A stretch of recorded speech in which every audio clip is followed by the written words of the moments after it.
నమస్కారం. శ్రేష్ఠ సనాతన్ భారత్ యూట్యూబ్ ఛానల్కి స్వాగతం.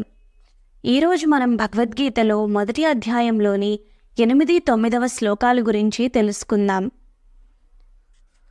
భవాన్ భీష్మశ్చ కర్ణశ్చ కృపశ్చ సమిదింజయః అశ్వత్థామా వికర్ణశ్చ సౌమదత్తిస్తథైవ చ అన్యే చ బహవః శూరా మదర్దే త్యక్తజీవితాః నానాశస్త్రప్రహరణాః సర్వే యుద్ధ విశారదాః.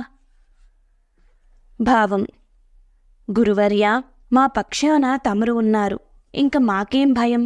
అదీ కాకుండా పితామహులు భీష్ముల వారు, మహారథి కర్ణుడు, అపజయం అంటే ఏమిటో ఎరుగని కృపాచార్యులు, తమరి కుమారుడు అశ్వత్థామ, వికర్ణుడు, సోమదత్తుడు, వీళ్ళంతా మన పక్షాన ఉన్నారు. ఆచార్య, వీళ్ళే కాదు, ఇంకా ఎంతోమంది వీరులు, శూరులు నా కోసం తమ ప్రాణాలు ఇవ్వడానికి సిద్ధంగా ఉన్నారు. నా గురించి, నా గెలుపు గురించి తమ ప్రాణాలు పణంగా పెట్టి యుద్ధం చేయడానికి ఎంతోమంది యుద్ధ విద్యలో నైపుణ్యం కలిగిన వారు, పలు రకములైన అస్త్రములను, శస్త్రములను ప్రయోగించడంలో నిపుణులు మనవైపు యుద్ధం చేయడానికి ఉరకలు వేస్తున్నారు అని ధీమా వ్యక్తం చేశాడు దుర్యోధనుడు. భావం పూర్తి అయింది. ఇప్పుడు వివరణ. ఇక్కడ ఒక విషయం మనం గమనించాలి.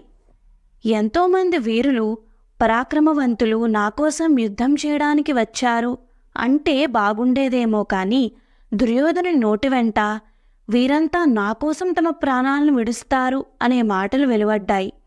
ఆఖరుకు జరిగింది అదే కదా. రాబోయే అపజయాన్ని సూచించే మాటలు దుర్యోధనుని నోటి వెంట రావడం దైవ సంకల్పంగానే మనం భావించాలి. సర్వే జనాః సుఖినో భవంతు. నమస్కారం.